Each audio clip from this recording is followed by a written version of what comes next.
I want to tell you about two conversations. The first was a debate. The second was a miracle. Both were with the same person, a naturalist, an atheist, a man who had every argument ready, every rescuing device polished, every objection loaded and aimed. In the first conversation, I gave him logic. I gave him philosophy. I gave him evidence for the resurrection, arguments for design, reasons why naturalism collapses under its own weight. And you know what happened? Nothing. We both walked away frustrated. He was not convinced, and I was not victorious. We were just two angry people yelling past each other on the internet. And the second conversation was different. This time, I did not give him arguments. I gave him a story, and everything changed. Now here is something hard that many of us do not want to admit. You can have every argument. You can master every apologetic. You can quote church fathers, cite archaeological findings, recite philosophical proofs, and dismantle naturalistic assumptions line by line. And still, the person across from you will not budge. Why? Because the problem is not primarily intellectual. The problem is the will. The person who does not want God to exist will always find a reason. Always. That is what a rescuing device is. An intellectual escape hatch that preserves the conclusion they have already chosen.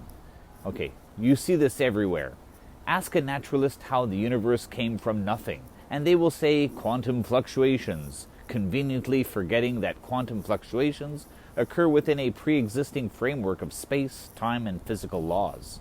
Ask them how life came from non-life, and they will say, we are still working on it. A promise, but not a proof. Ask them how reason can be trusted in a purely material brain shaped by blind evolution, and they will change the subject. But here's the crucial thing you must understand. They are not stupid, and they are not dishonest either, at least not consciously. They are defended. And arguments alone do not dismantle defenses. Arguments only harden them. The Apostle Paul reasoned in the synagogue. He quoted their own poets. He used logic and philosophy. And that is good. That is necessary. And we are commanded to give a reason for the hope that is within us. But Paul also knew something else. No one was ever argued into the kingdom. Now, arguments clear the rubble. They remove excuses. They show that faith is not irrational, but they do not, in themselves, produce faith. So, what does? Let me tell you what happened on Twitter. After hours of fruitless debate, I finally stopped. I was exhausted. He was frustrated. And I said something very simple. Look, I can't prove everything to you, but I can tell you why I became a Christian. And I'd like to share my story. Would you like to hear it?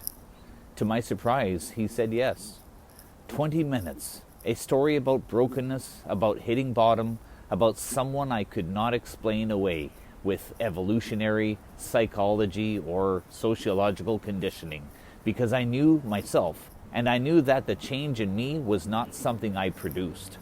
And when he came back, his entire demeanor had shifted. He was not a combatant anymore. He was a human being asking honest questions. How did you know it was real? And what changed you? The wall was still there, but there was a door. And here's what I learned that day. Naturalists say that they don't trust testimony. They call it anecdotal. They say the plural of anecdote is not data. But watch how they actually live. They trust their grandmother's story about how she met their grandfather. They trust the teacher who taught them about the Battle of Hastings.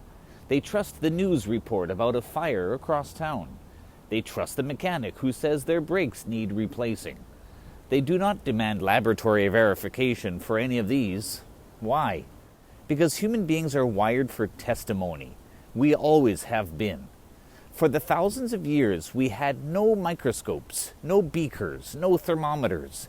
We had only each other and our stories, our words. And that is how knowledge was passed from generation to generation. That is how civilizations were built. And that is how you learned almost everything you believe about history, about the world, about the people you love. Testimony is not a secondary form of evidence. It is primary. The only reason naturalists dismiss testimony about God is not because testimony is unreliable. It is because the conclusion of that testimony, that Jesus Christ is alive and transforms lives, threatens their entire worldview. They do not have a problem with testimony as a category. They have a problem with this testimony. Now here's something Jesus said that we often overlook. When he commissioned his disciples to go into all the world, he did not say, go and win arguments. He did not say, go and construct airtight philosophical proofs. He did not say, go and demolish every objection with logical precision. No, he said, you will be my witnesses, not lawyers, not philosophers, not debate champions. Witnesses. A witness is someone who says, I was there, I saw, I experienced. This happened to me. Think about a courtroom. The lawyer makes arguments, the expert gives opinions, but it was the witness, the person who actually saw something, who carries the weight. The naturalist knows this. He just does not want to admit it when this testimony points to Jesus. But you do not need to be an expert in apologetics to be an effective witness. You just need to tell the world the truth about what God has done in your life. You do not need to prove that miracles are possible. You just need to say, something happened to me that I cannot explain apart from God. You do not need to refute every objection about the reliability of the Gospels. You just need to say, when I read these words, they cut me open and put me back together. You do not need to win a debate. You just need to be faithful. And don't hear what I'm not saying. Apologetics matters. Reason matters. Evidence matters. We are commanded to love the Lord with our minds as well as our hearts. But the mind alone cannot save. Arguments alone cannot convert. The naturalist can always find one more rescuing device. There is always one more objection. One more, what about? Until he meets someone who cannot be explained away. Someone who was broken and is now whole. Someone who was in despair and now has hope. Someone whose life is a living argument for the resurrection, not because of what they say, but because of who they are. So here's my challenge to you. Whether you are a Christian who has been frustrated in debates or a naturalist who has been frustrated by Christians, to my fellow believers, stop trying to win arguments that only the Holy Spirit can win. Jesus never asked us to convert people. He asked us to share the gospel and to tell others why you believe. Yes, learn your apologetics. Study logic. Be ready to give a reason. But do not mistake debate for discipleship. The goal is not to defeat the naturalist. The goal is to love them. And part of love is telling them not just what you believe, but why. In the most personal, vulnerable, truthful way you can. And if you think you do not have a testimony, you are wrong. You do have one. It's your story, how you came to know Christ. Now share it, not as a weapon, as an offering. And to the naturalist who might be watching, I want to be honest with you. I know you have objections. I know you have reasons. I know you have heard bad arguments from well-meaning but clumsy Christians. And I'm not asking you to abandon your intellect. I'm asking you to consider something. You trust testimony every single day. You trust the words of people you love, people you respect, and people you have no reason to lie to you. So I'm not asking you to believe in God because I want a logical argument. I'm asking you to listen, just listen, to someone who was dead and is now alive. Not metaphorically, really. Ask them for their story. I was going through the motions. I was performing happiness while drowning in meaninglessness. And then something or someone found me. I cannot prove it to you in a laboratory. I cannot hand you a peer-reviewed study of my own transformation. But I can stand here and tell you, within the same certainty that I know my own name, that Jesus Christ is real, and that He rose from the dead, and that He changed me.